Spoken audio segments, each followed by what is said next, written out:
OTB's The Hurling Pod. With Board Gosh Energy, proud sponsors of the Senior Hurling Championship. Come along, it is the Hurling Pod. The All-Ireland champions Limerick heading into the break now in the Munster Hurling Championship. 2 wins from 2. Aaron Gillane with 1-8 today as they registered a 15-point win against Tipperary, unbeaten in their last 6 against the Premier, and very much on course now for another Munster final. The gloss was taken off a little bit for John Kiley's side by Peter Casey picking up an injury. Looked like a nasty one on his ankle with 17 minutes to go. Clare, meanwhile, they battled back from 7 points down to defeat Cork in a thriller on Lee's side. Their campaign is now very much back on track. Conor Whelan with a late equaliser, rescuing a draw for Galway against injury-hit Kilkenny in Leinster, a game the Cats will probably feel they should have sealed and seen out in the last few minutes. The story of the weekend, and the one we're going to kick off with, is Antrim coming back from 7 points down as well to spring a shock, a 2-point win for them against Wexford at Corrigan Park on Saturday, and Fergal Whiteley's goal on the hour helping Dublin to overcome Carlow by 5 points. Delighted to say we've got Paul Murphy. How are you, Paul? How's it going, Will? How are you, Skehill? So far, so good. How are you, Les? James Skehill, before we start, and Antrim, I think, deserve top billing this week on the podcast after what happened on Saturday afternoon. Why did you not get to make an NFL pick for a team? How I feel? I'm disgusted. I'd say it's hard to... I think it's because maybe the market in terms of the Patriots and their fan base is obviously massive in America, but I think it's very, very big in terms of Germany. So I'm trying to be logical here, Will. I'm not trying to get my emotion in the way here. Because what I want to say is they should have came over to Ireland. We're next stop, especially Galway. But no, they went to flip in Germany. So I'm putting it out there. I'm manifesting this now next year. I'll be in the middle of Pearse Stadium, the wind blowing in my hair. I don't think they need to go to Pearse Stadium. I think they need to do it from the cowshed. Just bring you out, a few cows, Patriot jerseys on you, and you just lean into the Capitagal accent. Just go, and the Patriots of the 78. It's big. And there you go on. Deontay Brooks, linebacker. Yeah. Why did this lad? And a calf just falls out of a cow in the background. Done. Come here. Can we look? Don't get me wrong, Liz. I enjoy discussion on farming more than most, right? Yes, but you do. I'm sick to my shit now of calf scour this week. Okay. So I just can we just skip on the farming? Skip on. We won't go near. So hold on, has the scour gone throughout the entire shed now at this stage, or where are you at? It's like fucking children in a crash, Will. Once one gets a sneeze, the whole lot of them just it's like a domino effect. The whole flipping lot of them. I thought I had curbed at one. Hold on. I said I wanted to skip the farming talk. Yeah, well, was Podge patient zero, or was Podge one that picked it up along the way? Podge was patient zero. Right. Podge brought the whole scour into the place. Podge was Wuhan in 2019. Yeah, let's have some fun here and let's just spread it to everybody. And let's keep James active morning, noon, night with this calf scour. Yeah. Oh, yeah. I couldn't. Well, I know. I tried to set up the camera there one day to capture, going around catching them without getting killed by the cow. Look, it just angles. Well, I couldn't cover enough angles.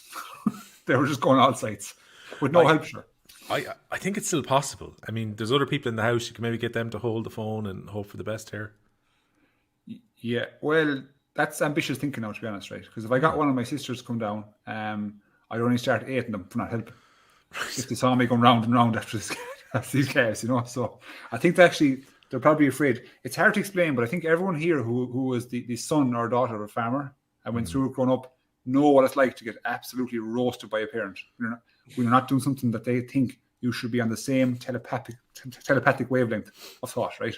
Right. So I'm the same way. I've inherited my own father's way that if she doesn't make a move or I'm going to absolutely hate them as if they should know.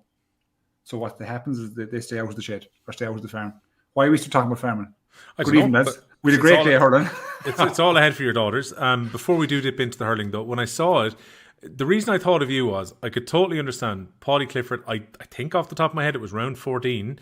They went to Kerry for that one, and he had presumably somebody over at the actual draft has already locked it in, so the Paudie Clifford can't make a mistake and read out the wrong name off the cue card when he's in Kerry. But anyway, he was on the clock for the Steelers. I can understand that because he's been up in Croke Park. He got photos taken with the Steelers. It's all part of their kind of charm offensive ahead of eventually the Steelers are going to play at Croke Park. Totally understand. The Jets trying to get into the Irish market as well. What I didn't expect out of the Jets, Greg O'Shea. And that's the moment when I saw Greg O'Shea, I went, you know what, I think Skell's a bigger NFL fan than Greg O'Shea. Yeah, I am. There's no choice about it. Yeah, I was an NFL fan before all them lads. Them lads are I call our new NFL fans. I'm going back to when I was 1998, man. Let's just talk about it. Will, please, I'm already in a stressful mood today because the kids have my head wrecked. So please, can we just move on to something positive, please? Fine.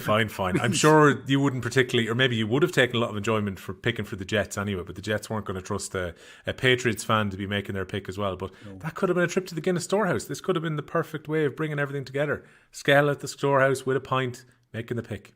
But anyway, maybe next year. Definitely next year, you mean? Definitely next year. Okay. Yeah. This is the Robert Kraft now. Right. This is the Hurling Pod featuring a little bit of NFL, a little bit of farming from time to time with Bord Gáis Energy, proud sponsors of the Senior Hurling Championship. We want to kick things off, and look, there's obviously loads to talk about in Munster, particularly Cork showing a bit of spirit when even Joe Canning was saying that they're a bit fragile, a little bit brittle, only lost one game in his entire career, underage or senior. We saw Anthony Nash's reaction to that on Off the Ball on Friday as well. We can maybe come back to that. We saw a response from Cork, but Clare ultimately came out on top in a thriller by a couple of points. And we will talk about Limerick, again, hitting a gear and just leaving Tipperary behind them. But I think Antrim is the right story to start off with because this caught everyone a little bit unawares, I think, coming into the weekend. Even to the point that I saw an article in the Irish News wondering what was the point of Antrim going for a week to Portugal after taking a heavy defeat against Kilkenny.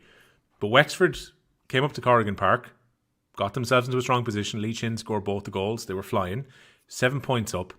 And then Antrim showed a bit of something about them. So we saw the goals that went in from Sean Elliott and from Niall McKenna. Then I'd say a lot of people probably, even if they weren't watching on GA Go, because the great part was whoever the Antrim PRO is, they were clipping some of the best scorers out on Twitter as well. So when you saw it was in the melting pot, I think a lot of people went to Antrim GA. Certainly, I was at the Offaly against Westmeath game, and the way I was following the end of it was I went to Antrim GA's Twitter to see what was happening.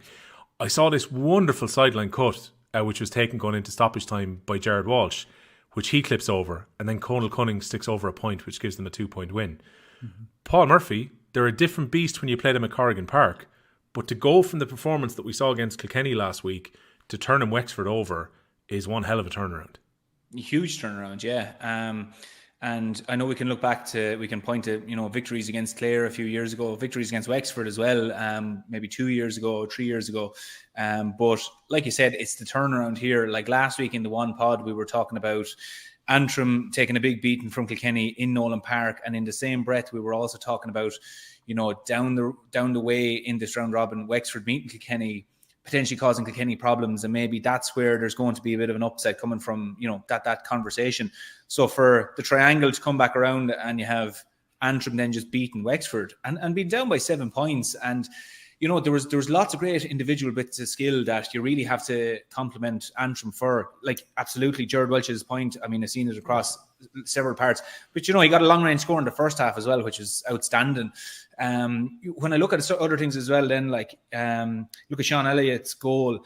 I was actually comparing it to Sean Hayes at Tipperary against Limerick. Sean Hayes had an opportunity for a goal and he took it on the hurl, and it kind of gave Nicky Quaid that extra second to come out and close him down, where Sean Elliott got the ball straight into the hand, gave him the extra second past Mark Fanning, and he hung it up. So everything that, in fairness to Antrim, that they were doing was excellent. And when they went 7 points down, there's a huge opportunity there for them to drop the heads and go, maybe today isn't going to be our day and we march on.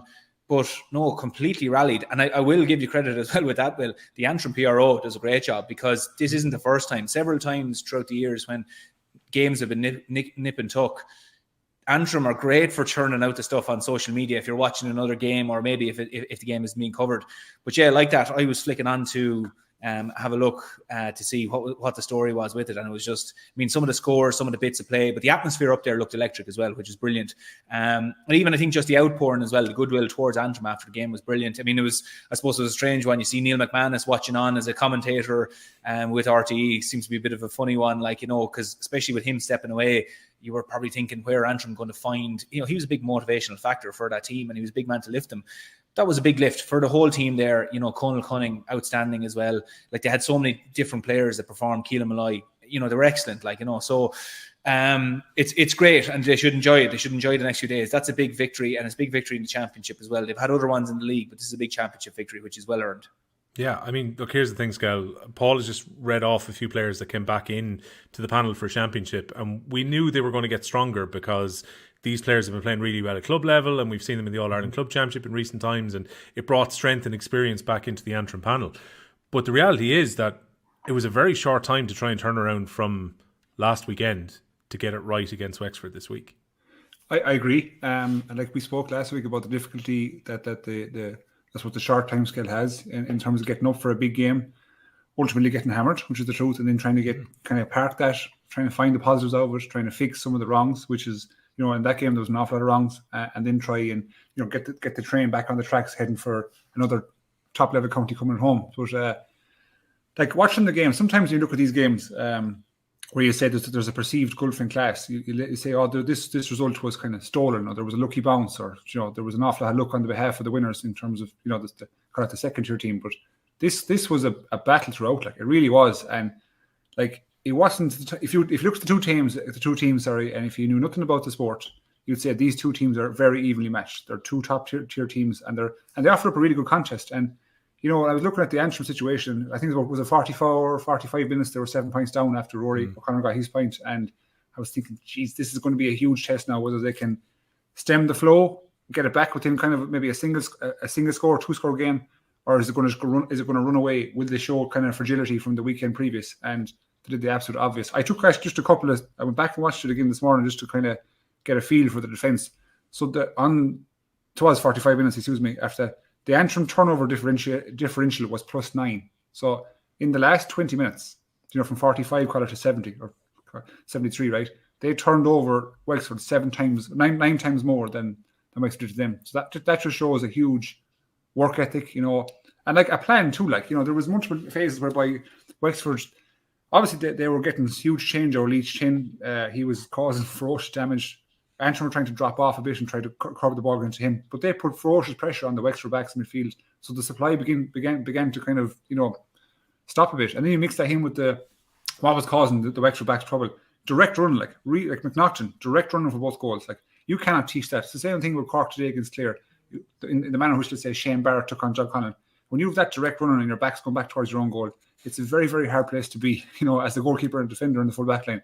And Antrim with that, with energy, and they saw the game out. And yes, people who look at the sideline was great, but there was more scores in that game that Antrim produced. That was nice work. Like, it wasn't just lucky hit and hope stuff. It was pattern play that they built, and it came off. Like, and one of it was, sometimes when you get rub of the green and you get a bit of momentum, it's like a snowball effect. It gets better and better, and you could feel that the crowd get involved. And once that happens in a place like Cork Park, which is notoriously difficult, as is proven in the past, it's a very, very tricky position to be in as a Wexford player yesterday. So that's a tough defeat for Wexford to take, but like Antrim, full value for the victory. And the question is now, can they move on? Take another step, let's say. And because you can be sure as hell they were motivated after last week's performance, that wasn't the true reflection of their team or the work that they've done over the last 3 seasons under Gleeson. So now can they just keep going, build it, take the confidence and move on, which signs on from yesterday they can. Yeah, so the way that Leinster has decided, if there were teams tied at the end, unlike, say, Munster and unlike probably all the other competitions in the GAA at the moment, except for a couple of club championships, it's a mini table head-to-head if teams finish level at the end. So this also gives Antrim a nice little advantage because they've beaten Wexford by a couple of points, and in all likelihood Kilkenny and Galway aren't going to be the teams who are level. So even if you take heavy defeats in those two, it's really about what you do against your rivals to try and get that third spot. So this has blown the Leinster Championship, both the relegation side and also the qualification, wide open after what's happened at the weekend, because Carlow, who we'll talk about in a moment, have been competitive in their first 2 games, and in this case Dublin got the results. So Dublin are in a very good position now, having drawn and won on their first 2 games against Wexford and against Carlow. They'll play Antrim, and I suppose, Murph, that Antrim against Dublin game now becomes really key to see who's going to qualify. It does, and when you can cast your mind back only a few weeks, when Dublin visited Cork Park last, and there was the goal that, Antrim will be disappointed that went in the first place and would have wondered, should we went on and won that game? They will really look at this going, this could be a substantial year for us if we go and take on this Dublin team and actually beat them. And they won't have any fear of it now, because like they've shown, Wexford will feel disappointed, and the sentiment around the Wexford-Dublin game was Wexford left it behind them against Dublin, that, they left Dublin in for 2 goals in the last few minutes. Antrim will look at that going, will we bet Wexford fair and square we can now go and face Dublin. And technically, like, I mean, and again, I know it's only, this is massaging the stats now, but they can say, well, we could technically be a 6-point better team than Dublin if we go and perform, like, you know, if we're capable of beating Wexford, and Wexford were 6 points up in the last few minutes, why can't we go and get a bit of a lead against Dublin and have that belief? Because it seems to be with this Antrim team that they have the hurling, there's no doubt about that. It's the case of maybe the belief, and maybe that kind of, they need to build up that little bit of a brain stock of memories that, well, we have markers here to show that we're capable of beating teams, and beating Wexford is one of those, to go, well, actually, do you know what? We can turn over teams and not be a shock, let's say, do it fully on our merits, do it fully on our own terms. So let's go and beat Dublin. And I think that's a very dangerous thing for Dublin as well, because, you know, Dublin, good result against Wexford, led Carlow into it, and I know we'll get into that, but half-time, 4 points down against Carlow. Fergal Whiteley's goal, again, Carlow will be disappointed with that. I don't think Dublin will approach that game knowing that the goal in Antrim really helped them. I don't think they'll approach that in such an aggressive manner as Antrim will. So Antrim coming against Dublin, I think that could be a really good game. And I think, you know, it has to be said, it's a huge opportunity for Antrim now. Yeah, so Antrim go to Parnell Park to play Dublin on the 11th of May. They've got Galway at home, which they probably won't expect something from realistically. And then crucially, on the 26th of May in the last round, Antrim bring Carlow to Corrigan Park, where if they're within a shout of qualifying, that's a really, really important game as well. And look, the thing about Antrim as well, Skehill, I know maybe you can talk about it a bit, you were very impressed with the way that their half-forward line played particularly, and the hassle that they caused for Wexford's backs, especially in the second half. But you know, this Antrim team, when it comes to results when they're required, I think of last year where Westmeath had just beaten Wexford and everyone reckoned that was enough to keep Westmeath up, and Antrim went and out-hurled them in the last day and sent Westmeath down last season. Yeah, and like, that's the question I have really, I was going to actually throw one towards you, Murph, was like, you know how Antrim, like, they've become associated with providing really good performances in Corrigan Park, and that's because it's their home venue, it's their support, and they feel, I can't think of the word, you know, but nearly more at ease or comfortable, or is it motivated the right word, in their home patch, right? And I'm saying, if Antrim could only bring that with them, you know, to other places, because Parnell is a notoriously difficult place to go also. But like, my question is, when you take Antrim out of that environment where they've everyone behind them and put them into an environment where everyone is, you know, theoretically against them, let's say, will they produce the same performance? Because they're quite an emotive team as well. Yeah. So I was going to say to you now, I'll get back to the Antrim thing in a second, but just this is in my head. When you were going really well with Kilkenny, right? Yeah, and even the short span we were going, like, you could go to anywhere when you're going really well because, you know, we're going to beat them. We're just too good. You know what I mean? But then when you kind of, there's parity. Did you ever go to places where like, shit, like, we need to, you know? So my question is, how did you? I'm asking this really bad, Mark. Please forgive me. I know what you're saying. You're saying that like Antrim mentally are very strong in Corrigan Park, but how do Antrim travel on the road and bring that with them? That. Exactly, because you would have gone to Thurles, Park, wherever it is, like, over time, and came away with victories, like, so that could have shown some kind of, you would call it resolve or whatever, or confidence, whatever it is, arrogance even to a degree. You know what I mean? How do Antrim bring that forward? Is the question I'm trying to ask. See, I think that the win against Wexford, not to be understated, I think it's a big kind of shattering of a glass ceiling for Antrim, because I'll put it this way, right? I can't delve into the psyche of an Antrim hurler, club hurler, intercounty hurler. I don't know, but I've played against Antrim teams before, and extremely proud teams. And like, I've played up in Casement Park. I'm one of, I suppose, few players of my generation that can say that they played up in Casement Park. But when we played Antrim up there, you know, they're tough. They're tough. What? It was your debut? I remember championship debut up there. Yeah, it's fair play. But like, when we played them up there, it was a tough place, and they'd be right up in your face. But maybe it could be questioned that, do they bring that on the road with them? That aggression, that they've no reason why they shouldn't bring it on the road. But I think what Antrim needed for their psyche, I'll put it this way: about 10 years ago, I was asked to go to Kieran's College. There was a team down from Antrim. They were under 16s, and they were down, and they're doing a weekend. And they asked, one of the questions that was asked was like, do you as Kilkenny, do you respect us as Antrim hurlers? Like, the young lads wanted to know this. Like, my response to them was that, look, if I'm growing up in Kilkenny, everything was put in front of me to become a hurler. There was no hurdles put in front of me. I was supported. And But for you as an Antrim hurler, there is social hurdles put up in front of you. Like, I mean, I held my hands up and said, I don't know what you've experienced, but I know your parents would have experienced it. I know you went through a lot to be standing here playing hurling. So you should bring that with you and say that, like, we have every entitlement to be standing here as much as Kilkenny, as much as Tipperary. And if anything, more entitlement, because you fought that much harder. Culturally, you fought that much harder to be there. And I think there was that, maybe that's what the Antrim team need to realise, that you can hurl that well in Corrigan Park. You can hurl that well in Croke Park. You can hurl that well in Thurles. You can do it anywhere. So I think this result against Wexford, I think a lot of those Antrim lads, and rightfully so, should be going away going, absolutely no reason we don't go down to Dublin and beat Dublin. There should be no reason, because the markers are there. And like, Skehill, you talk about measurables the whole time in terms of within games or whatever. This is, if any of those lads needed any proof to say we can go and beat lads, and we can genuinely do it, whether they would say it out loud or believe it behind closed doors quietly, there's your result. There you are. Wexford are capable of beating, let's say, come away from Limerick. Wexford are capable of beating teams. Like, they drew with Clare. They could turn over Kilkenny just as easy now in the next few rounds. They're disappointed to draw with Dublin. Like, what other results do you need to go your way? So I think for Antrim here, they now need to get that out of their head, if it was ever in their head, that going on the road is different Corrigan Park. It's the exact same. They just need to bring that with them. Yeah, because you made a great point there, like with the social hurdles, right? And sometimes I'm looking at Antrim and I'm saying, right, above all teams nationally, they've obviously incurred the most difficulty in socially, right? And they might get a feel of tribalism up in Corrigan Park or previously in Cahill Park, and it's like they nearly defend it better, defend the sport and defend its meaning, right? And then when you come out of that place, it's like they drop down 20%, 30%. So I in my head, I'm looking at yesterday's results and I'm going, Jesus, like, move all that shit aside now for the moment, right? Look at the hurling quality and look what you put in front of you. Yeah, absolutely go down to Parnell Park into what will be a boisterous, kind of a crowd and beat them. Do you know what I mean? Now, it mightn't happen, but they certainly have the abilities, is what I'm saying. Yeah. Do you know what I always found the most symbolic thing, having been up there a couple of times, when Antrim would play matches up on the coast in Ballycastle? Always felt like you could see Scotland pretty much in the horizon, and you brought it right up to the very heartland of hurling in Antrim.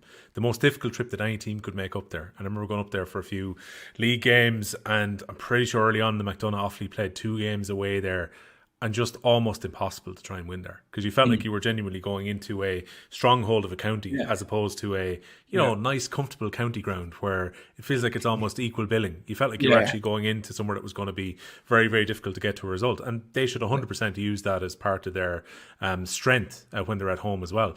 I just flipping this ever so slightly, Skehill, because something that Murph said actually stuck in my mind there, which was Wexford have got so much potential to get results against other teams. Why do Wexford keep getting bad results against teams who they should be beating on paper? Because we think of Westmeath draw a couple of years ago, Westmeath defeat. We already mentioned going up to Antrim before, losing to Antrim yesterday. Why does this keep happening? Well, good question, very good question, because I go back to, let's say, 2018, 2019, that kind of term as well.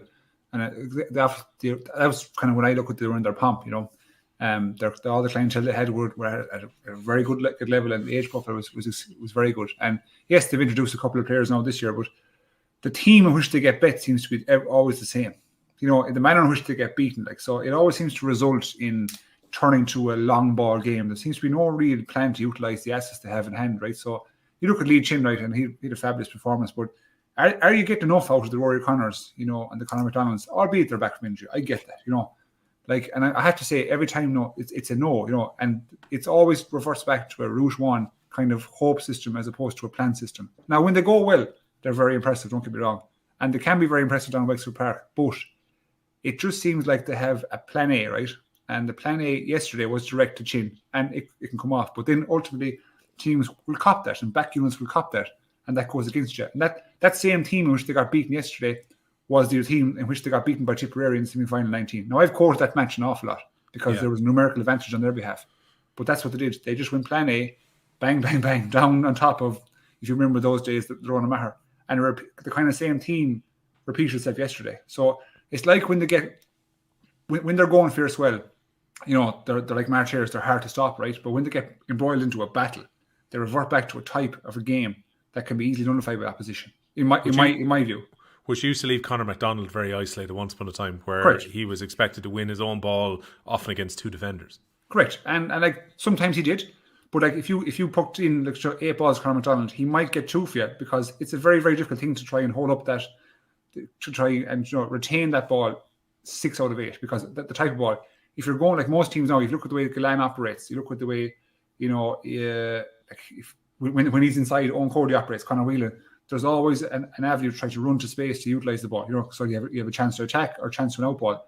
With Wexford, you get it at times with Keane Byrne and at times with Chin yesterday in the second half. You got a lovely one out in the 15 corner, then it all stopped and it all went direct route one again.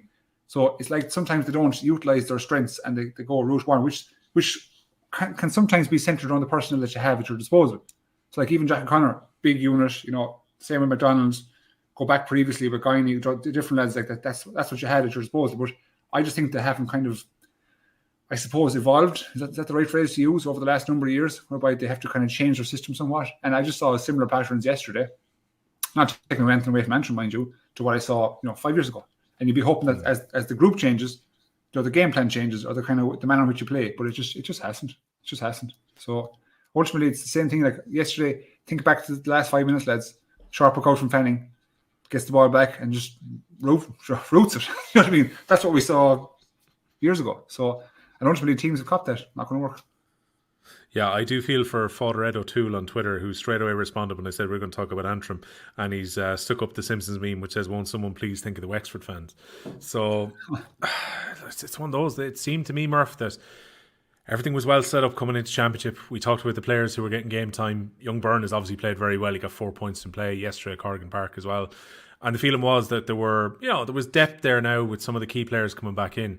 In the end, it's like Rory O'Connor sends over that wonderful point from the sideline, but other than that, doesn't get any scores. Liam McGovern had a chance for a goal. He got kind of blocked and hooked very late on, but aside from that, he contributes a point. Like when you look at it, out of the 220, Lee Chin hits 211. There's obviously a bit of an issue there trying to distribute. If you want to add to it that say Byrne gets the 4, there's only 3 other scorers across the team. Yeah, it's true. And if you look at Lee Chin's goal as well, it wasn't a case that he was part of well, let's say aside from the penalty, he wasn't a part of a well-worked piece of play. It was a ball landed down and Lee Chin's a monster, catches the ball, takes on a few lads and hangs it up. So I suppose there he can't even appoint to, like, let's say, like McNaughton running through and popping it off to Elliott, like where it's a case of run through the middle, draw the men towards you and pop it off where there's a bit of link-up play there. Like I looked at a few of the Antrim scores as well, and there was great running off the shoulder. We often talk about the running off the shoulder in hurling and like timing your run and all that stuff. And just saw so many examples of it where it was enthusiastic, it was gutsy, the running, they were there to support, they timed it really well, which really meant that Wexford couldn't defend against it at times because when the runs are timed so well, a well-timed run means you can't really defend against it anyway, because a player is breaking so hard that you can't defend. And at the other side then, as Skehill was alluding to, there was times there where Wexford just drifted away from it. They didn't route one ball, didn't provide any other threat, which maybe just allowed Antrim to keep growing into the game as Antrim realised, okay, we're getting a bit of traction here. And, make note of it there, Antrim hit 5 points in a row in the second half. After they went down by 7 points, there's a period there where they hit 5 points in a row. They realised that we have Wexford on the racks here. They realised that their game was working, and their game involved a lot of lads getting really stuck in, running hard. When we didn't have the ball, you had to work hard, and they did it. They did it. And I think that's something that, if you're a Wexford player going away from yesterday, you'd have to go, well, you know what? Did we do that enough? We've been great. Let's say in the league, you can point to lots of things in the league where they were undefeated, maybe into the second last game or the last game, they're undefeated in. Few really good performances. But then you point to the Offaly game where they gave Offaly the initiative. So there's lots of things there where you go, well, okay, maybe in games where you're looking at the opposition and you give the opposition the due respect, you really perform well. But then, maybe do you disrespect teams a little bit? Maybe did you disrespect Offaly a small bit? And like that's something I would impart to dressing rooms, and still to this day with the club, you go, let's not disrespect this team because you will. That'll be the door open for them to come in. And I think there was maybe a little bit here of complacency in the second half, up by 6 points, up by 7 points. You have your backs up, you think you're going to win, team comes back at you, you're not expecting it, and you're finding it hard to kill it. So there's a few things there for the Wexford lads to unpack. It's a tough one, and it'll be a tough one for the supporters because particularly off the back of last year, there was a lot of indicators here to be going, and look, the season's not over, but there's a lot of indicators here to go, this could be a really good season. And I suppose results like yesterday will be disappointing for the supporters and the team as well. Yeah, so look, it's far from over for them. Wexford play Galway this coming weekend on Saturday. We'll talk about that in more detail on the bonus pod. Then they've got their little kind of mini break. They're back out on the 19th when they go to Carlow. They've got 2 southeast derbies effectively to finish it off. So they're away to Carlow and they're away to Kilkenny. And we don't need to remind people of Wexford's very favourable recent results against Kilkenny. So there's not unthinkable that Wexford couldn't pick up points in that last game. But it's a big ask from here, Skehill. They're going to have to beat probably 2 of those last 3 teams if they're going to qualify. I think there's no probably about it. They're definitely going to beat them. They have to take down one of the big dogs, if you like. At least, one big dog might not be enough. Yeah. Yeah, and after all I've said about Wexford a few moments ago, there is still the distinct possibility that they can go and turn over Galway. Very, very, very possible. Yeah, there is. Yeah, it's like just what we spoke about Antrim's mind space or mindset when they were in Cork Park. Something similar can be applied to Wexford. Now I know they drew against Dublin and the Dublin beat them last year. That's a different story, right? Different games, but sometimes it's nearly a horse for a course with Wexford. When Kilkenny come to town and Galway come to town, the mindset is just a bit different. Because there's the underdog mentality sometimes, and sometimes if you put Wexford into a favourites mentality like they were yesterday against Dublin last week, sometimes it mightn't suit them. But the other way, in contrast, that what's coming next week potentially, and this is Galway, it's both our third game in 13 days, so it's going to be physically testing. And Galway by no means today were impressive. They weren't. Some parts they were, but for large parts they weren't. So there is a very distinct possibility, even though I have confidence in Galway they can come away with a victory, that Wexford could do one here. They could do one. So it's not beyond the realm of reality either. Right, let's get round to it then. Galway 223, Kilkenny 29 points. Before we started, Skehill, you admitted Galway got a few favourable calls in the last 5 minutes. Oh, you put me into it there now, didn't you? You put me into it there. Did I say that?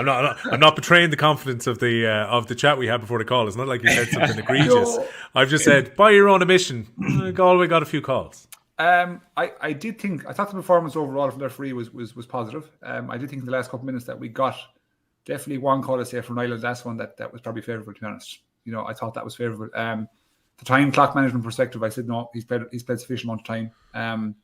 But I don't think it was yes, it afforded just an opportunity, but it had a very similar feel to last year's game in Nolan Park, whereby we felt like we got out of jail with a kind of a semi-result. Like Kilkenny should have won the game. That's just the reality of it all. And to say that with the knowledge that they've missing some of their stars. That's the truth. They're missing their star keeper, and they're definitely their 2 best forwards. So it's like, geez, like when you put it into that kind of context, you're saying... Whoa. Hold on there now a second. Have you just rated both Adrian Mullen and Owen Cody as better than TJ?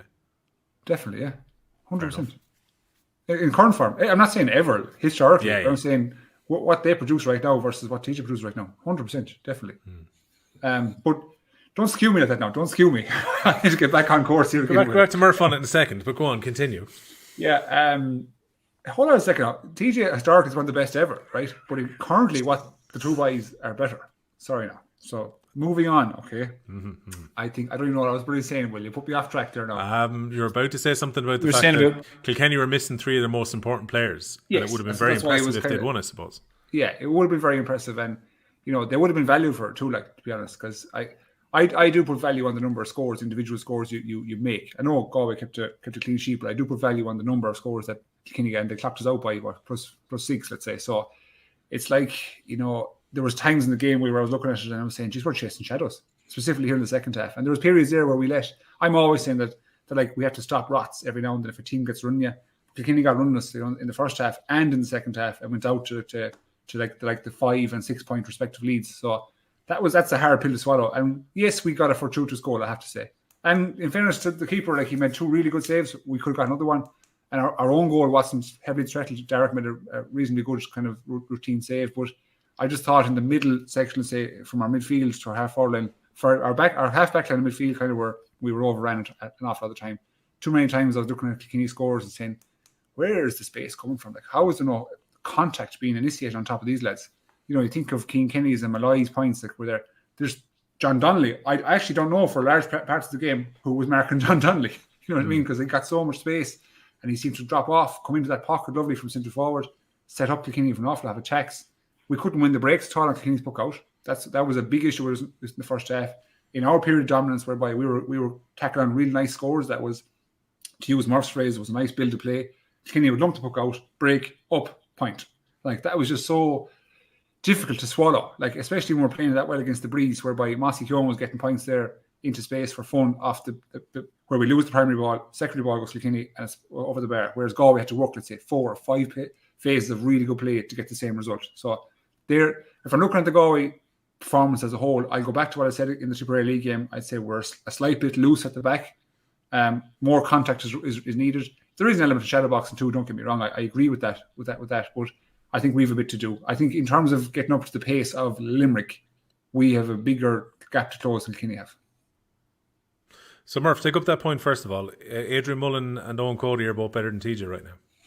Well, I would have thought what Skehill was saying there was kind of that from open play, they provide a bit more, let's say, for the players around them. Like TJ, I'm looking at TJ at the moment, and I know, like, TJ's style of play, as has been for the last few years, like, TJ's great pace, he's physically in great condition, and I'm not going to say it for a man of his age, but like definitely compared to his peers, he's in incredible condition for a man that's 37 this year. But TJ's game is just, it's very similar to the way Henry was, that Henry would be man-marked heavily, but still he'd know when the man wasn't looking at him, drift away, pick up a ball, create space. Like TJ, again, better again in the air than Henry was, but it, has that ability. But if you look at, you might see Adrian Mullen in corner back, picking up a ball, cruising up the field then and taking off.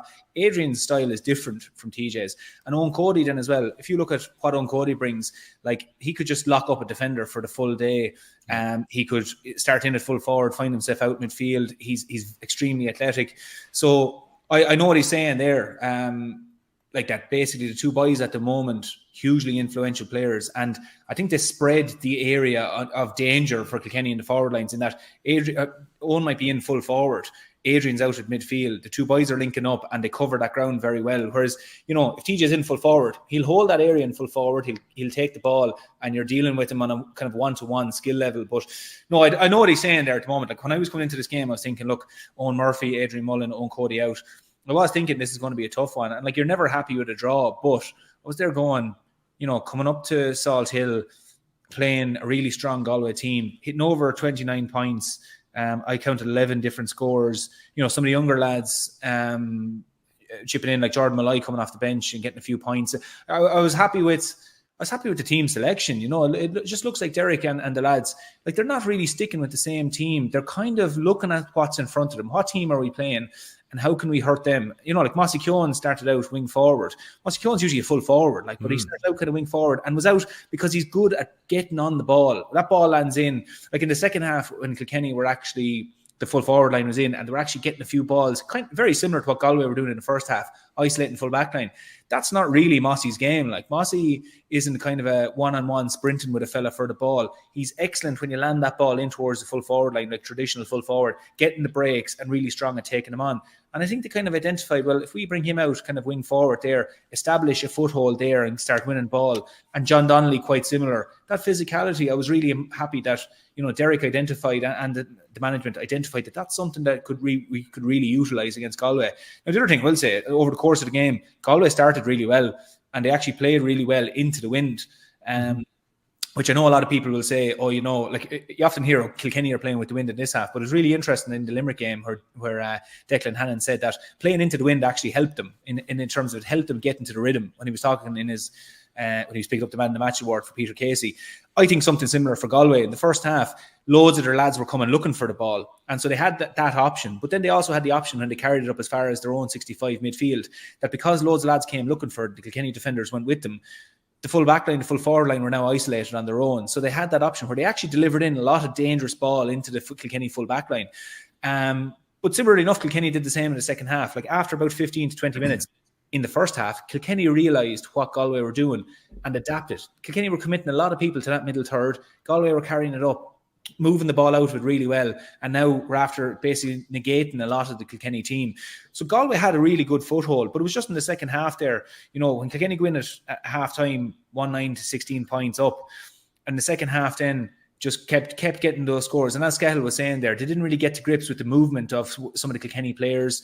I think Galway kind of did give Kilkenny a few of the scores there with a bit of their marking, but I do think Galway will come out of this a lot happier that 2 points down, minute to go, to get 2 scores, and are happy to come out of Pearse Stadium. I think they'll be disappointed that it came to that. I think they would have been they would have been targeting this as a 3 or 4 point win, and Kenny are down 1 or 2 players. Let's go and beat them, and let's go into a Leinster final with maybe a seeded out planted with Kilkenny. So it's a tough one. It's a tough one for both sides, because you kind of come away from going. You're probably deflated more that you lost a point, if you like, considering the people they're missing. But I'm deflated because you said 39 points. I think TJ got 6 frees, so Kilkenny got 23 scores from play, which is we got 6. In contrast, we got 16 scores from play, and I think that tells its own story about what kind of space Kilkenny were allowed to. And this wasn't 23 scores where Paddy Deegan was landing 3 and David Blanchfield was landing 3 and Hugh Lawler was. I know Mikey Butler got 1. I know Blanchfield got 1. I get that right. Here we go. I know. It's a nice segue, Murph, as the phrase you use yourself. I've opened the door. It was 2-way scale. To be fair, all joking aside, his point was an outstanding point. Yeah. Oh, it's very good. Yeah, very clever. I thought it was very smart. Like, just open the play up. Like, it's all over here on the terrace side. Let's just jog up along here. And if they find me, they find me. If they don't, I'm not in too much danger. And they found him. And of course, he popped it over. And I was just going, please, of all lads to score. He likes to score against Galway, I have to say. At least it wasn't a goal this time. But yeah, I just look. If I was looking at Kilkenny, what can they build on? Jesus, like building on 23 points from play with 2 of the best forwards in the country to come back into it. That's not bad at all. That's not bad at all. Yeah. From Galway's perspective, I'm saying who has to realistically come into that team that's going to be a definite. You're saying a definite. I'd say I would have thought Joseph Cooney was a definite in my book, but beyond that, that's it. You'd imagine Evan Island would be starting the next day though. I would have classed him pre-game as definite. I would say Conor Cooney, if he's going to be a marksman, you have to give him the frees because he needs to be involved in the game. He has to have the same kind of responsibility in the county game as he has in the club game. But he missed a couple of ones. Now, I wasn't in the game. I didn't know the difficulty of the breeze there today. I do know it previously, so it is tricky. But when Nyland came on, he nailed some big ones. So he did. Sometimes I was saying, can you does Evan commit enough or contribute enough from play to warrant being there? And I would have question marks over that because we know what Conor Cooney can do from play potentially as a ball winner. But like you're saying, if you're in tight games and you need frees to be scored, like Jesus, are you in a position where you have to start him? Maybe that's a decision Henry Shefflin's obviously going to have to take to work out over the next while. So look, I don't know, Skehill, you obviously, as you say, deflated is maybe not the word here, but all of the talk kind of coming into this week as well though was maybe this is the year that Galway need to win it, because now you see what Limerick are doing on the Munster side of things. Very probable Munster champions. Yeah. There's a big incentive to be Leinster champions to not have to play them onto an All-Ireland final. I agree. I like my people who have different views on how you win a championship. My view is you go the path of least resistance, and that's, to be honest, that's meeting Limerick at the very last stage. You meet them, and you might say, oh, that's a bit of a a fear tactic. No, it's not. It's just logical. It's logical that you avoid Limerick at the very, very last stage. No. And now we know the record is exceptional finals, but if you get that far, the Steelers really get that far. But what has been shown in the last couple of years is they've beaten us in 3 semi-finals in the last 4 years. So it's a case whereby we need to kind of change up a small bit here. And like I was genuinely shocked when I heard, was it yourself for Will or something, that you were saying Kilkenny were going for 5 in a row in Leinsters, and I was thinking back, have they? Yeah.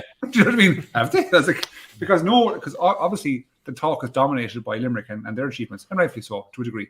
But I was like, Jesus, Kilkenny going for 5 in a row. And as of right now, I'm saying they're going to be hard to stop. And every year, definitely over the last 2 years, I was saying, geez, we should have been in a better position to win one.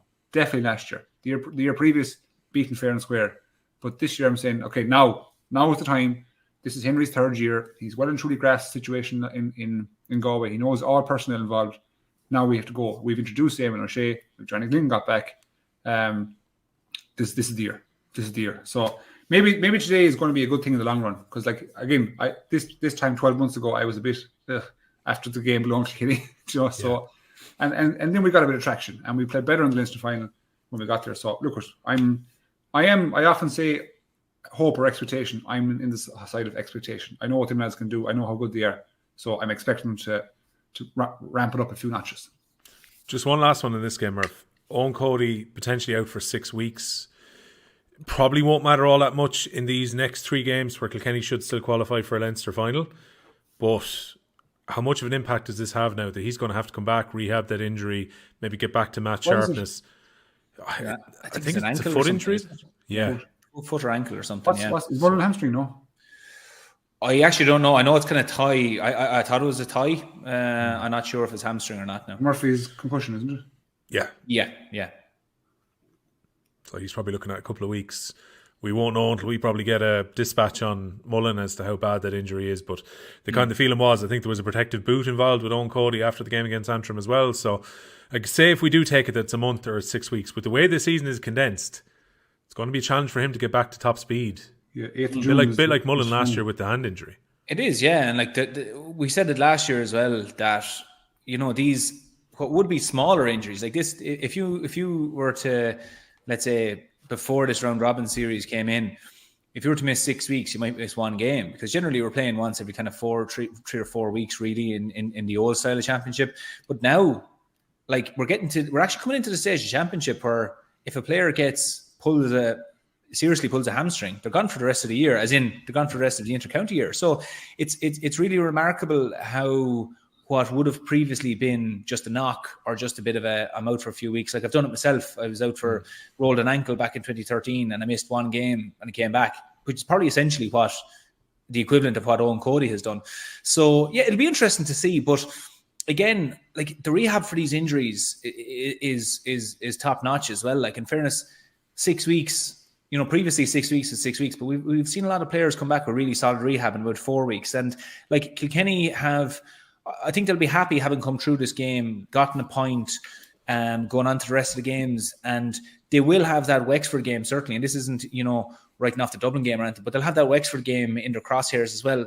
But I'd be happy that, let's say, if Adrian comes back and Owen Murphy comes back, even if Owen Cody isn't right for that, well, okay, like, if he's right for, let's say, a Leinster final, fantastic, and that'd be brilliant.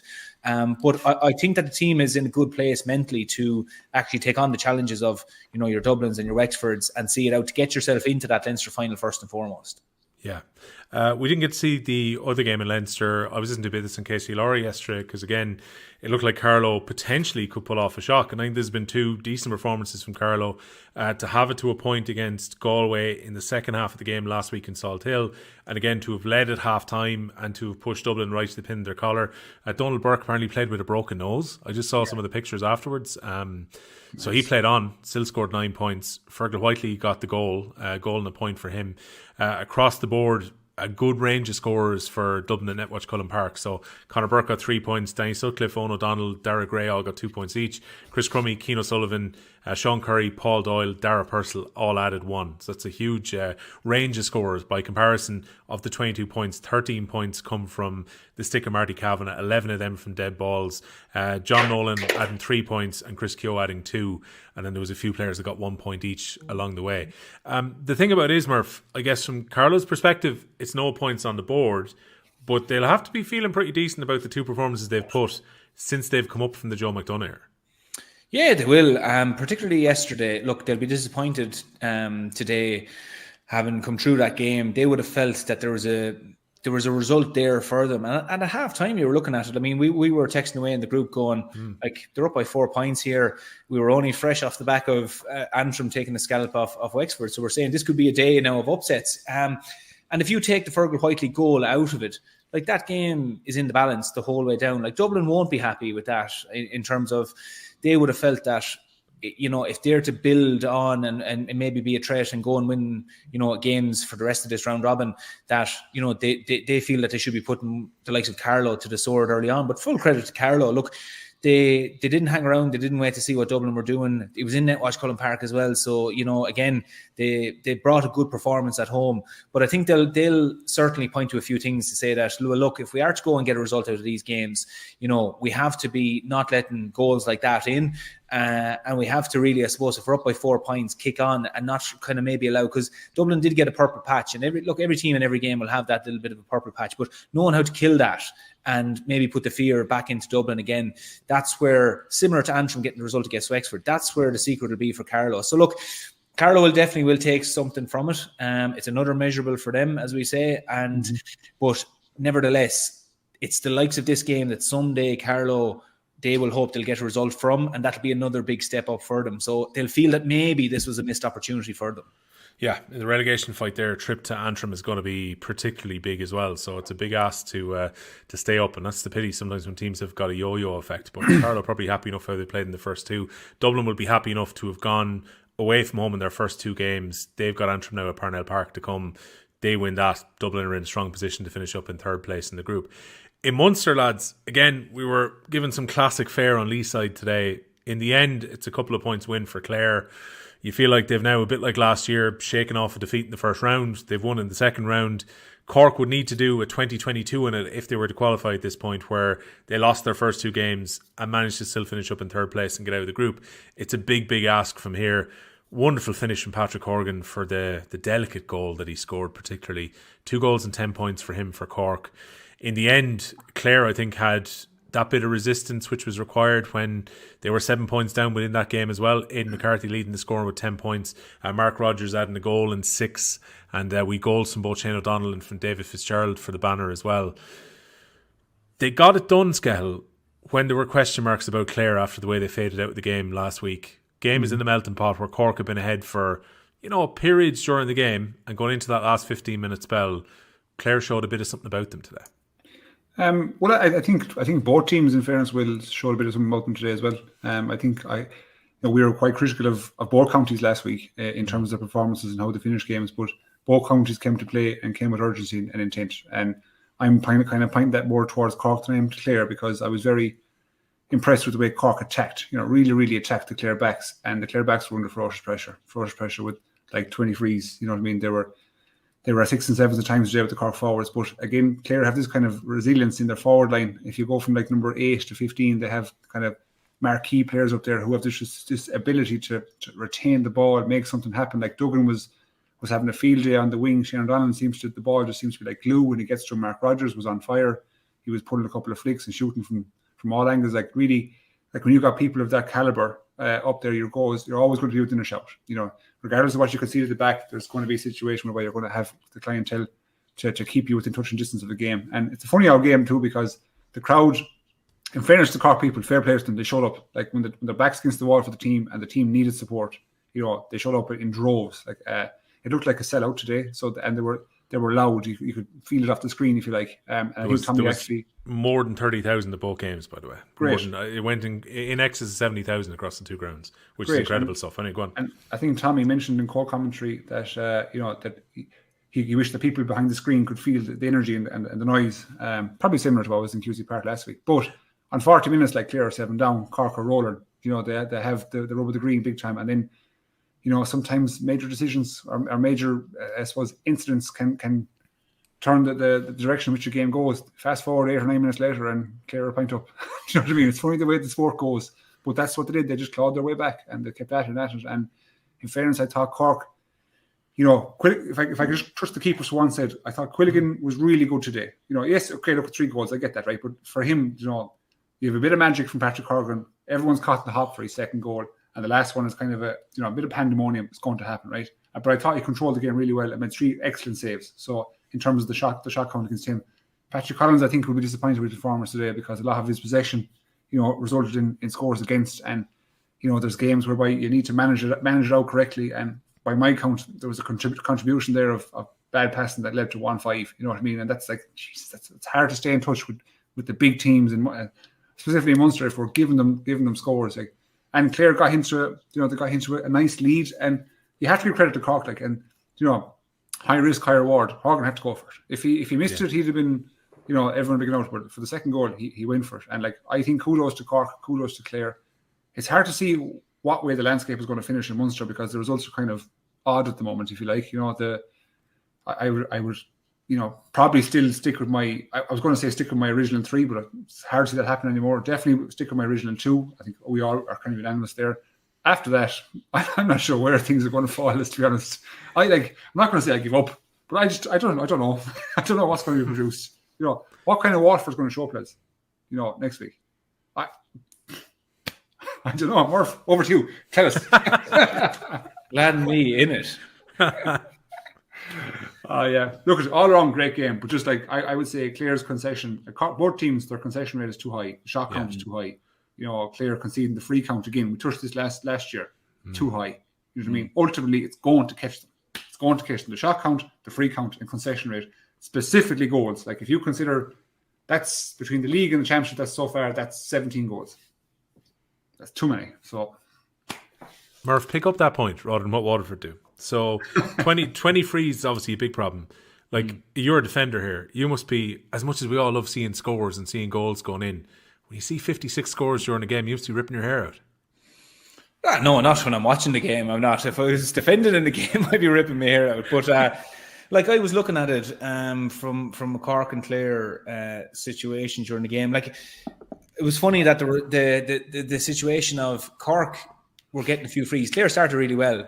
And it just seemed to be the frees that were keeping Cork in it. Patrick Horgan and Declan Dalton were both popping over frees. And I was kind of going, if Clare weren't kind of fouling here, they'd be nicely kind of tipped on. But that just kept Cork in it. And then Cork suddenly found the rhythm and got into the game. And funny enough, I was saying then, if Cork hurled like this against Waterford last week, they probably would have won the match. Do you know? And I think there's any probably. They would have won the match. Yeah, they would have. But the sentiment when I was just listening to the commentary, and they were saying like that, it's a great response from Cork from the week previous, and here they're going, but it's a response, as in this Cork team. We've said it several times. Absolutely, the players are there. It shouldn't be a response. It should be just go out and hurl to your capability and don't wait to see what the other team is doing. And this Cork team is so capable of doing lots of great stuff and having really good years. And I think that's where the disappointment lies for the Cork supporters and for the Cork team, that there's lots of stuff you can point to there with Cork, like going in 2 points up against Clare, lots of opportunities, but then just silly decisions. I mean, Sean O'Donoghue, he can't feel that he shouldn't have been sent off. Your goalkeeper's going out to rise the ball, you run out and you shoulder Shane O'Donnell, and you just take a silly yellow card. I don't think anybody would mind a yellow card. And don't get me wrong, Sean O'Donoghue's a great defender. He's an excellent defender. But when you do something like that and you kind of leave your team then with 14 men, it's a tough situation to be in. But Cork, in fairness, reacted and they went back again at Clare. But it was always this reaction thing that it's kind of that's where the question mark lies, is why is it a reaction the whole time as opposed to go take the game to Clare and, if you do get out in front, go and close it out if you're able. Now, Clare won't necessarily let you do that. They have the players. Shane O'Donnell, again, excellent today, so creative. Peter Duggan, probably the best game I've seen from Peter Duggan in a good few years. I'd nearly go back and say as far as, was it 2018? Yeah. Geez, he had an incredible year that year. He took one ball down in the first half there where it was a puck out, came down top of him. Ivor Culligan pucks it down. He took it down with the hurl, didn't even catch it, and went on to a solo run straight away. He did something similar a few minutes afterwards where he got a point on the edge of the 21 or 14. Yeah. Ball comes in. He actually controlled it back out past the Cork defender and put it over the bar. So Clare do have the players that, even if you're trying to close them out, they have the creativity there to actually go back at you. But nevertheless, I look at this Cork team and I'd say, there's so much hurling there and there's so much hurling to come in off the bench that's what the disappointment is, that, we backed them last week to go and beat Waterford, didn't turn up. They needed a reaction this week. They got it. But they're playing a really good Clare team who could turn them over. And now they're in a tough situation where they have 2 losses. One was really poor. One was a really good performance, but just wasn't enough. But it's still the same. You have 2 losses and that's it. And that's the tough thing to swallow. And it's just, I don't know. I don't even know what to think of it. Because you look at Clare, savage performance against Limerick, and they look at the last 10 minutes and go, why did that happen? But the other 60 minutes, excellent. They'll look at today and they'll go, we're giving away a lot of frees. There's things we can point to here. But we're really creative as well. And, we have like Shane O'Donnell, who's really untouchable at times in the full forward line. We're missing Tony Kelly. We have David Fitzgerald, who's probably the foreign player in the country at the moment. They have lots of really good stuff. So they're in a place where they're going, well, look, we're really building. But, Cork just have this thing at the moment where it's kind of what are we? What are we about? And what are we going to do? Let's say day to day, what are we going to do? That's the problem with Cork at the moment. Mm-hmm. I'm skipping around here, Skehill, slightly, but it addresses across both games. Got a few messages after the game where people wondered, are Tipperary maybe what we were expecting Waterford to be? Is there a risk that Tipperary might actually get swept across all their games? Is there a risk? There's certainly a risk. Now, what's the probability of that becoming reality? After today's performance, I think if you look back on today's game against Limerick, especially in the first half, you get kind of this false insecurity that Tipperary were better than they were. It's 2 things. Number one is, I think Limerick didn't play to their potential anywhere near it. I think they played at probably 50% of their max in the first half. It was a very stop-start game, free dominated. and there was no real, fluidity to whatsoever. And so it kind of lent itself to a close encounter. Then when the game kind of became more looser, opened up, energy levels dropped a bit, I think we saw the real team of each. We saw the real Limerick, and we saw what right now it seems to be the real Tipperary. And you go back a couple of weeks ago, right? And look, I know it was a bit of crack, and I know I put you on the spot, Murph, but we did all unanimously agree that Tipp weren't going to exit weren't going to qualify Munster. And these are the reasons. These are the reasons that we would have said. We said that their forward unit can be flaky. I had questions over their defence, which they got clipped today. You know what I mean? And how they can defend, how can they build the ball off in the back. And I didn't see any energy. I didn't see much intent. There was no real systematic plan. Even when I'm looking at a keeper doing a puck out, right, I'm watching him to see, is he reactive or is he proactive? You know what I mean? And Hogan, in fairness, did what he could, but it looked like he was reacting situations. Do you know what I mean? It looked like there was no real systematic game plan to take down Limerick. And there was notes in the commentary whereby, they seem to set themselves off to take on Limerick as opposed to having their own identity. And I agree to that. I think if you go back through the history of the game and say Tipperary always had an identity, and just that you could identify yourself that this is Tipperary, even if they weren't wearing the jersey. But that's gone. I don't see that anymore. Do you know what I mean? And it's a tricky position to be in for that team because they have got some tough games to come. And ultimately, we're always saying, we said it last week as well, this is an evidence-based approach, and I just don't see it from Tipperary at the moment. I don't know how they're going to kind of bring this back. But look, surprises have happened in the Munster Championship before, and we could very well be talking here in 7 days' time, and they could be on the back of a victory. Or, do you know what I mean? So, but again, I can't see it. Well, I can't see the quality. Something simple for me, Murph. Jake Morris gets blocked down 5 times today. 5. Do you know what I mean? And I'm saying that's not okay. You can say it's a mixture of really good defending, but me, that's just an influx of casualness, real casualness, right? No real urgency or intent. You just don't see Gillan really getting blocked down. You know what I mean? Yeah. You don't see Whelan or Cody getting blocked down. You might get once a game, of course, but 5 times is a pattern. And I just thought Tipp were very casual today.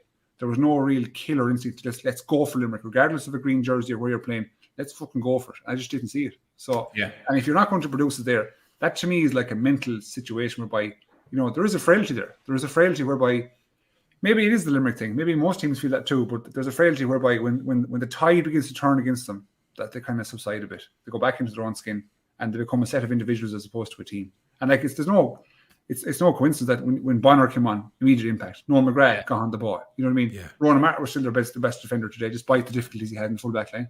And you can't keep going to the well with these lads because they can only produce so much. You need more off lads I just said, the Jake Morris, Mark Keogh, Alan Tynan, Garrett O'Connor. You just needed more of them, and ultimately didn't produce. Yeah, I'm just going to play a bit of Liam Cahill because Cahill's reaction was interesting after the game. This is the media scrum after their defeat against Limerick and what Liam Cahill had to say about Tipp's performance. We have 6 days now to turn it around, turn the page, and try and get our heads around going to a very difficult assignment in Welsh Park in 6 days' time. What aspects disappoint you the most? Oh, Shane, where do I start? Again, our energy levels, I just can't understand it. We just seem to be that little bit off the pace, just looking in at a team that really are just kind of, hurling in hope, and that's an awful place to be when you're coming into the lines then here to the All-Ireland champions into their backyard. You need to be absolutely convinced that you're going to take that ball, whether it be in a ruck or whether it's out of the air or whether you're taking on your man. You just have to be so sure of what you're about. And look, again, I say it these boys are training fierce well, but I don't know what's the case with them coming to the match day feed. It just doesn't seem to be happening for them. But look, we'll stay with him. We'll stay sticking with him. There are a lot of newer guys in there today again, and it's I suppose in hindsight, we have to put real perspective on this. We made massive gains very quickly last year, got a quick bounce, but I think it's really coming to fruition now to everybody that this thing is going to take a little bit of time until this team totally transitions into I suppose a new established side, and there's a good bit of lessons to be learned for everybody involved to make that happen. Now, Murph, I don't mean for a moment to make that sound as if Liam Cahill has just said this isn't going to turn around and right off the year or whatever, but that sounds very much like this is a longer term plan than I even thought it was going to be. Yeah, it does. Yeah, look, I mean, and I wouldn't have looked at it that way. I would have looked at, okay, it was a tough day against Limerick, and there's definitely things you can point at there that you wouldn't be happy about. I mean, if you look at until they didn't score between the 25th and 35th minute, which isn't good. If you have intentions to go and really have a tilt at Limerick, you can't be doing that. And up until that, they had 6 points. Now they're playing into a wind, but when Jason Ford got the last free there at the first half, up until that, they had 6 points in the first half, which just isn't good enough. But it's I wasn't expecting to hear that either from Liam Cahill at the same time. Like, I was kind of going, it's the first game. And, it was, I suppose you could look at it as an improvement from what we saw in the league semi-final, in that there were a bit more intensity about them in the first half, but nevertheless, like they did drift. There's no point in saying that until they did drift 5 points down, and that at halftime, and that only was exacerbated in the second half. But it is quite stark when you hear that from Liam Cahill to say that. I suppose you could have very easily come out there and just said, tough day at the office and so on, and move on to the next game. But it does sound like that he's indicating that there's a much longer plan here, and that it mightn't necessarily work out for them this year, which, even though, as Skehill was saying earlier, we didn't put them in the top 3 to come out of Munster, but nevertheless, similar to saying Wexford could go and turn over Galway at the weekend, you're still going that, well, Tipperary are still Tipperary, they're still capable of performing and still capable of turning over teams. But Liam Cahill is maybe pointing to something a little bit more there, that, look, they're performing when they're down in Dr. Morris, but when it comes to a match, that we're just not seeing it. So it sounds there as if he has a few question marks over why that is, and maybe at the moment, maybe doesn't have necessarily the answers, in that he's saying that it's going to take time for a few of these lads to mature and come to the pitch of the game and so on. And I think, like, for Tipperary fans, that's not maybe what you want to hear at the moment. Maybe you're kind of, I think a lot of Tipperary fans might be going home today going, okay, we'll park that one. It's Limerick. We maybe weren't expecting a result, but there's other games to come here, and let's go and get a few results, and why not go and just hurl each game as it comes, maybe get the victories. But that doesn't really match up with what Liam Cahill is saying there. Yeah, well, Skehill, it's a consistent story with Limerick here. They're 1 point below the average. Usually they hit 30 scores. This case, 227. I suppose if you convert their goals, it goes over the 30 points, but 29 scores that were scored by them. Again, they beat Tipperary in the second half of the game, which has been a consistent pattern, and they're unbeaten against Tipperary in the last 6. What did you make of Limerick's performance? I thought they were, for large portions of the game, I said they were really effective. I think the game kind of died as a contest for the last 25 minutes, if I'm honest. I didn't think there was much competition involved in it. I think it felt like Tipperary kind of accepted their fate, which is very bad. And like the first stat I ever look at. Now I know my mind is quite analytical when it comes to looking at games after, right? But the first stat I always look at is the turnover stat. So like that kind of gives you a broad picture of what each team was offering. And the turnover stat was 42-24, which is, in terms of senior county hurling, is an enormous gap. So normally what you have is you might have a gap of Antrim between 2 and 5, which is generally what the case is, right? But when you have a gap of 18, that's absolutely enormous. And that kind of tells its own story. Tipperary just couldn't get hands on Limerick. And there was methods with it. They tried at times, but just ultimately Limerick ran through them. And their style of play, when you get Limerick building out from the back, and even Declan Hannon mentioned in the post-game interview, where they're allowed to play fluid and they're allowed to play running game, and they've like lads trudging forward, they're an impossible animal to stop. And like that's what you have to stop. And I think someone said it in the commentary in RT as well, that you have to stop at its source. That's my full agreement. That's why I'm always saying you have to go 15 on 15 against Limerick. And look, what happens. What'll be will be. But if you go, let's say, 14 versus 15, if that makes sense. If you go, let's say, with a 7th back or a 3rd midfielder up against, and you leave 5 forwards, take on six backs against Limerick, you're bet. Yeah. That's it. If you allow them to come out and build, they're so efficient in the way they use the ball, coming out from numbers 2 to 7, that they're going to go right through you, and that's it. So you have to kind of stop at its source and put pressure at the very, very top. And just Tipperary didn't do it. And I'm really disappointed at the full forward in it. Like, I thought they'd tackle better and tackle harder and put more pressure, but they just didn't. And so what happened is that Limerick got to play the game that they wanted to play. They went on the front foot after like minute 35. They played the system they wanted to adopt, and just Tipperary didn't have the answers. And once you allow Limerick to get into their system and get into their groove, in the front of their home crowd, that's it. Forget about it. And the team is the same. That's like, go back now. We can go back to all these bloody games that they've played Tipperary. You can go back to last year's league semi-final. You can go back to the Munster Championship last year for periods, right? Came out of draw. You can go back to the Munster final is the big one that sticks out in Páirc Uí Chaoimh a couple of years ago. Is that when Tipperary have loads of energy to start, pumped up, then it's like, oh shit, we can't stop this animal, and then the result becomes inevitable. And Limerick then, once they get flown in front of the home crowd, that's it, forget about it. And it was just tarnished by Peter Casey's injury, but ultimately it was a sound day for Limerick. Yeah, I mean, again, before I ask you about Peter Casey's injury, Murph, the most deadly thing in hurling right now is a free that gets mishit and lands a bit short from Dermot Burns. That's 2 weeks in a row now. That carried to the net the first week, and this time around it was Gallan who profited with the goal.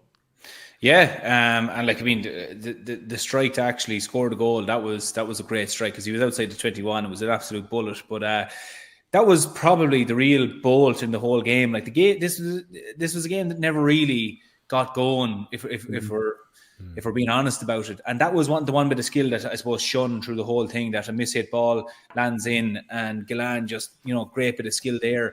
But other than that, look, when you look through the rest of the game, like Declan Hannon said it after the game, Limerick by no means were superb in this game.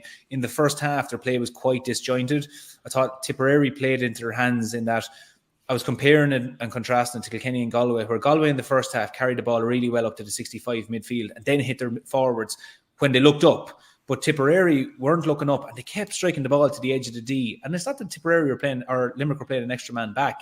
There was just always a man there. And you could nearly hear the groan from the Tipperary supporters when that ball had drifted in. And I counted about 5 of them that was struck in. And you were just kind of going, it's like you're banging a head against a wall there where you're like, if you carry the ball a little bit of the way up the way and you carry it to your centre back position, maybe carry it a bit of the way further or at least hit the corners with that ball because a Barry Nash or Dan Morrissey or someone is going to be standing there waiting for the ball.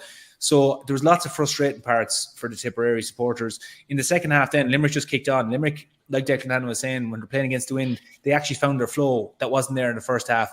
Few wides in the first half. Dermot Burns, the radar was off a small bit from freeze.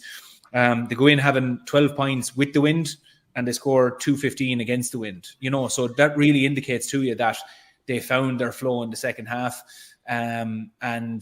When players started coming looking for the ball and were forced to carry the ball up the field, that's where Limerick really flourished. They carried the ball into those good scoring positions. And even Tom Morrissey grew into the game then as well as they were carrying the ball up into those positions. So, look, this game just never got going. I don't think Tipperary will take a whole lot from it. I don't think Limerick will either. The only thing Limerick will take from it is that they'll be saying they're not happy with where they are at the moment. And that's a dangerous thing for other teams because they maybe are, I can't even call it vulnerable at the moment, but they're not happy with how they're playing, which means they're not playing to the max of their ability. But they're going to try and get there, and they're going to do their best to go. And you'll believe that they will get there at some stage. And every other team in the meantime has to get their act together to go and have a pop at them. If they say they're not at their best, we may take their word for it and try and go and beat them. But all the while, they're a moving target. They're going to keep improving. So I think that's where Limerick will be focusing on for the next while. Yeah, so John Kiley's comments after the game. Peter Casey scored that goal in the 55th minute, goes down injured.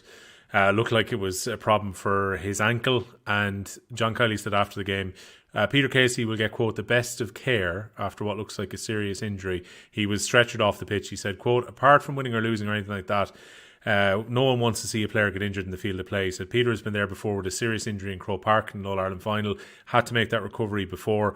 I don't know yet the extent of the injury, but it feels like it's significant. No two ways about that. We're thinking of him and we'll make sure he gets the best of care and that he's looked after. We'll give him every chance to make a comeback at some point in the future, but it is very disappointing, end quote. So obviously, look, Skehill, we have to wait and see how bad it is, but look, on the field and on the telly, it looked really bad. It is. I don't want to speak about it too much because it's talk about a man's misfortune, but like when you see a picture paints 1,000 words, lads, and that's all you need to see. And even from the reaction from the people around him, that's a lot. But like I think he's in. I mean this now in terms of health terms. He's in a great position with the people he has around him. So like if he got such good, genuine, decent GA people, like Kylie comes across that way. We all know what JP is like for GA players. So I have confidence that he'll get back to please God touch wood, he'll get back to his I'd say current self with the form that he was in today.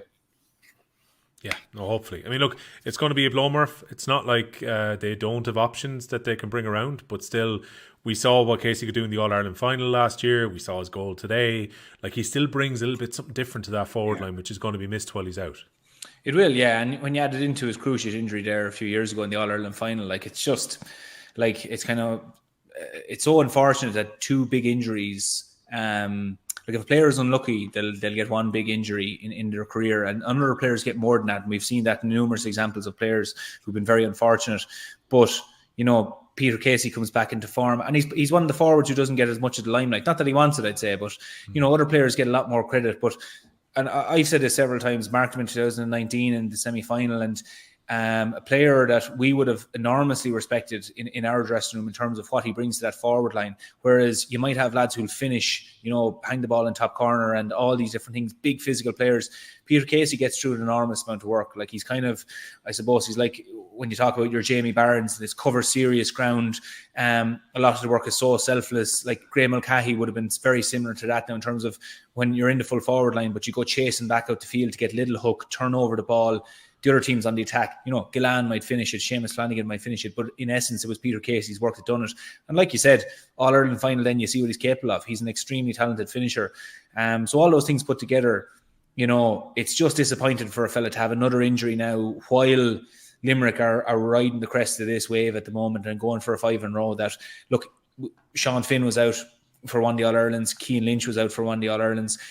There's a fair chance these lads will go to an All-Ireland, if not win an All-Ireland, and, like, you know, he's not going to be part of that. He'll be there in the background. So it's just all that. It'll be disappointing. It's something he'll have to wrap his head around over the next few days. But look, you see it, the outpouring there on social media. It can be a poor place at times, social media, but you see the outpour across the GA community to him that, you know, everybody wishes him well in his recovery.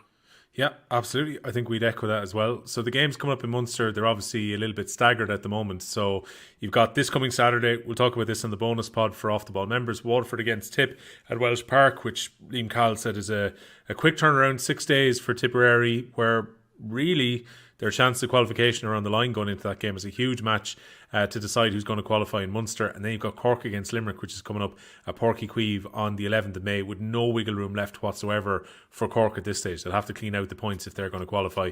And Limerick would have a foot and a half into the Munster final if they were to win that game on Lee's side on Saturday 2 weeks. So all that to look forward to. Just before we finish, lads, the numbers have been totted up. I know that Murph was doing these as well. Here we are in fantasy. Good week for Paul Murphy, 2-3-4, brings him on to 4-7-6, same score as me. But James Skehill, after that first week where things went a bit wrong with your late lack of changes, they've cost you a little bit. You're on 3-9-9, and you're in the bottom half of the Listeners' League as well, I hate to break it to you. Not to beat around the bush here, but I am screwed. That is absolute reality. Even my decisions today, like I pressed update team, right? I did my transfers, and I said, "What are you after doing, you idiot? You idiot!" I put in 2 lads. I was like, "You fucking idiot! What do you have to do and put in the 2 lads?" Like, you know. And I was saying, I give up. I just give up. I left in Callum Lyons, not playing today. Yeah, you know, that wasn't clever. Well, I think you were going to end up probably anyway leaving in one player at least that probably wasn't going to start today. I think, like, it depends on what way you went with your. Oh no, maybe you didn't. You know, you wouldn't have to. You wouldn't have to. I suppose you're right. Yeah. I left in Callum Lyons as well, but I felt I just had to move other players around. Yeah, like I had to check out obviously Mullen and Cody for obvious reasons. They were kind of injury laden, and I was saying who will I put in now, and I put in 2 Tipp forwards. And I was saying after I put in one, I said, why did I do that? Why did I do that? And now it cost me, lads. So I'm afraid to say I'm out of the race, but. Because Will, you seem to have escaped this forfeit actually. Yeah, I didn't get involved in this whatsoever. So I mean, both of you were talking about, well, one of you is going to have to tattoo the other. I kind of went, I'm going to sit. I never here. said that. Skehill actually said this. This is the thing. Yeah, but that's you have to understand. That's when I was in a position of dominance in the league. Right now, I'm not in a position of dominance. So I heard they press this enormous reset button when it comes to championship. Me no speak it English. I don't remember this. Well, look, there's people at the top of our fancy league who are on about 700 points at this stage. So that's ridiculous, though. That's outright ridiculous. Oh, it's ridiculous. There's some scores there, and I'm just going, like, these lads must have a crystal ball as to who's performing well. It's outstanding. Yeah, so Nicky Murphy, Noah's Stars at the top at the moment. 297 this week. Didn't quite break the 300. 629 overall, which is insane. Like, Jesus, that's up towards the top of it. Our top celebrity is the former Galway Camogie manager Cahill Murray. Again, he's gone fairly well. Sarsfield's club in Galway. 279, 551 overall. Like, we have a lot of people in our league who've gone over 500 points, which is just ridiculous scoring. Yeah. Like, I was happy enough. I was 40th overall after week 1. Didn't have a bad week, you know. Was that 215? You're thinking that's pretty decent. 200 points is a good score on a game week in fantasy.